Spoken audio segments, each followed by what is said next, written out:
The cliffs of Moher in Western Ireland,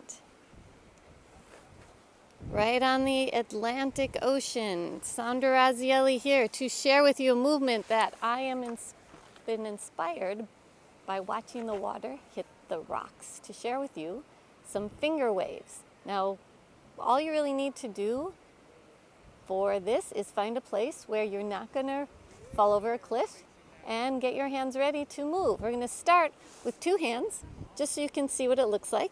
We're going to bring your knuckles all the way together, draw them down, and then lift your hands up. That's the basic movement, one direction. But then you can also go the other direction by taking both fingers down. That way you get a bigger stretch at the top of the hand. Pull your fingers and then come back up. Again, take the top of the hands down, squeeze the fingers, pull them back up. Now, why would you want to do this? Aside from the fact that it looks cool, you can go both directions. It's also something you might want to do when you're feeling bored. But it's actually really good to get all your joints moving, because we use our hands all the time, but sometimes we skip certain areas, and you may find that certain fingers for sure are easier to move than others.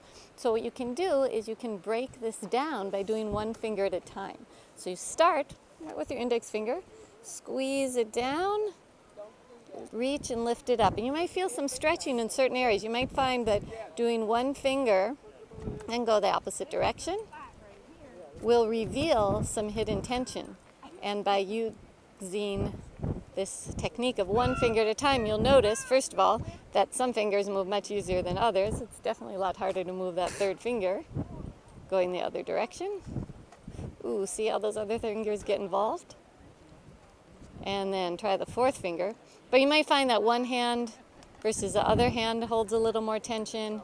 You might find a spot that feels really good to stretch at the top of your hand, especially if you've been keyboarding and generally, focusing on one kind of movement. It's good to get the movements around. So getting that last finger, I think you get the idea. I invite you to do both the other side. So start with that index finger, take it down,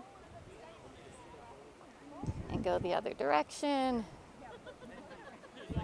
Third finger down. There's lots of other people here. They might be finger waving too once they watch me doing this. Okay, fourth finger. Notice the other fingers want to come along. Maybe if I keep practicing this, I'll be able to isolate my fingers a little bit better.